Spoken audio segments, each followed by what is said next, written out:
Saudara, Assalamualaikum warahmatullahi wabarakatuh. Untuk penonton channel saya, Dawam Anwar, saya berada di sebuah tempat.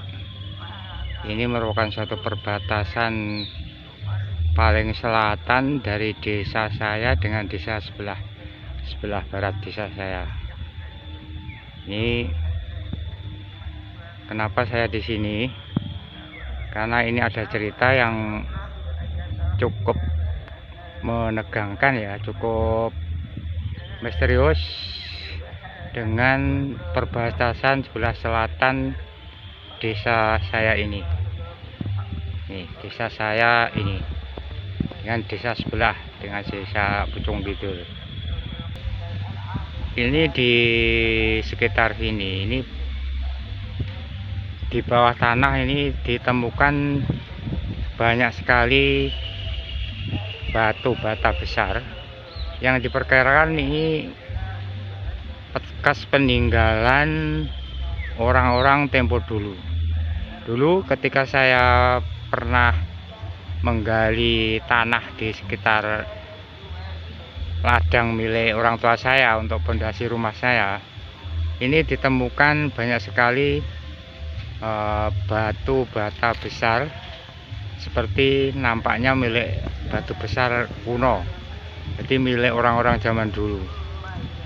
Selain batu besar, batu bata yang besar-besar, ukurannya bisa 2-3 kali batu bata merah yang kita pakai saat ini. Di samping batu merah yang ukuran besar, ini juga ditemukan fosil ya. Pada waktu saya ingat saya seperti gigi binatang purba. Itu besar sekali, ukurannya besar sekali. Karena saya juga nggak punya kepentingan dengan barang-barang itu, akhirnya saya kembalikan di galian tanah bekas saya mengambil ini barang-barang ini. Jadi di sepanjang ini perbatasan ini sampai ke utara, sampai ke jalan raya jurusan Boyolangu itu banyak ditemukan barang-barang seperti juga pernah macam porselin ya, alat rumah tangga, alat dapur yang sudah pecah-pecah. Ini di situ ada, saya temukan juga di situ. Di tempat ini, di tempat sekitar ini, tidak jauh dari sini. Ini bisa saksikan betapa rimbunnya tempat ini. Walaupun sekarang sudah akhir tahun ya, sudah akhir tahun 2021, tapi kerimbunan tanah-tanah di sekitar sini ini masih mendominasi, masih sangat rungkut.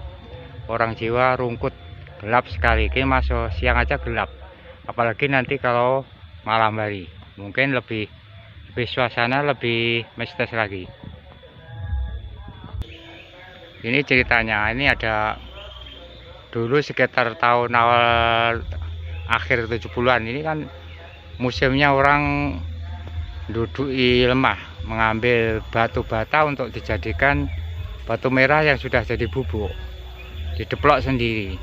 Nah, ini banyak ditemukan di daerah seperti ini, sehingga dibawa pulang dijadikan semen merah untuk campuran bangunan. Kalau sekarang kan pakai semen biasa, nggak usah pakai itu, pakai batu merah. Sekarang nggak pakai seperti itu. Ceritanya ini ada seorang, namanya tidak sebutkan ya, nama tidak saya sebutkan, di sekitar sini di sebelah selatan rumah saya ini memang biasa ikut mengambil batu merah, jadikan bubuk batu merah itu tadi. Dia itu kemudian pada waktu sore, dia itu pas maghrib gitu di masjid saya itu geger itu. Geger karena apa? Karena ada orang yang kesurupan, katakanlah Pak H kesurupan seperti itu. Kemudian Pak H itu ngamuk ngamuk dipegang orang banyak ndak mampu, orang banyak itu nggak mampu. Nah, sudah demikian dia itu pergi ke jalan raya. Orang itu lari ke jalan raya sambil membawa pentungan, Setelah membawa pentungan, orang itu lantas bengok-bengok terus, teriak terus, memanggil orang-orang di situ, termasuk kakaknya dari orang yang kerasukan setan itu dipanggil, disuruh membariskan orang 12 orang. Jadi seluruh baris seperti hansip, dan yang mengomando adalah orang yang kerasukan ini. Bentuk barisan sambil marah-marah karena di situ ada orang yang orang yang mencuri. Di sana ini banyak pencurian. Nah, orang yang dirasui itu bengok-bengok karena di sini ada orang mencuri. Oke maling, banyak mencuri dan sebagainya. Hati-hati, kowe kudu hati-hati. Kamu harus berhati-hati karena banyak pencurian dan sebagainya. Nah, kemudian setelah dibariskan sekitar 13 orang baris, itu disuruh berjalan terus ke sebelah utara. Kemudian belok lagi ke timur, ke jembatan. Di situ ada seorang yang baru pulang mengaji dari masjid. Orang yang lewat itu tadi hampir saja digepuk, dipentung oleh orang yang kerasuan itu tadi. Untung Pak N, namanya adalah Pak N, itu bisa menghindar. Jadi seandainya tidak menghindar, otomatis kepala Pak N yang naik Vespa, pada waktu naik Vespa otomatis sudah pecah. Nah, Pak yang kerasuan itu masih tetap mengamuk ya. Kemudian mengamuknya itu sudah berhenti, dihentikan oleh 7 orang, 5 atau 7 ya, itu yang memegang itu, dan pentungnya itu sebelumnya disuruh buang. Kemudian orang itu yang kerasuan itu mau membuang pentungnya. Sudah pentungnya dibuang, hampir saja mengenai orang, diuncal gitu, dilempar begitu saja, hampir mengenai orang. Untung tidak sampai mengena. Kalau mengena itu ya mungkin kepalanya orang bisa bocor. Nah, gitu. Nah, kemudian setelah dia itu disadarkan seorang kiai, kemudian dia itu diminta untuk tidur. Ya, alhamdulillah akhirnya dia itu mau.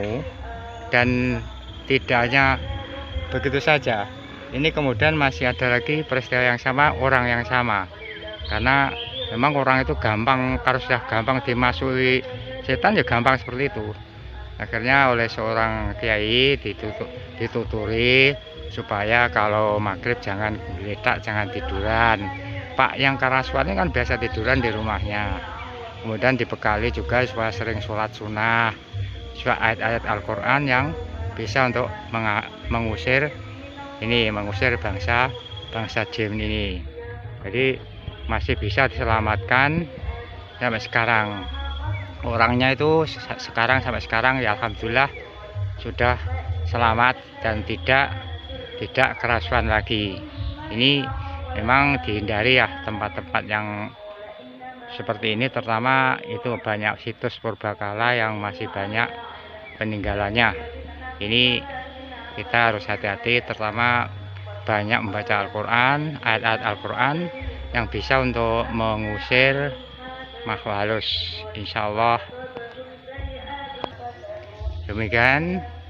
Insya Allah ini mudah-mudahan bermanfaat bagi kita semua, berguna untuk kehidupan kita di dunia maupun di akhirat.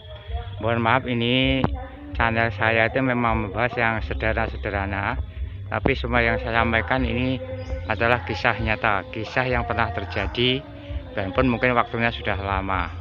Tapi yang penting kita bisa mengambil hikmahnya bahwa kita di samping kita itu ada makhluk lain, makhluk yang tidak bisa dilihat mata telanjang tapi nyata adanya. Sekian dari saya, mohon maaf, mudah-mudahan saya tidak dianggap menggurui. Ini sekedar cerita masa lalu yang memang ada buktinya, bukti yang nyata. Insya Allah sekian dari saya. Assalamualaikum warahmatullahi wabarakatuh.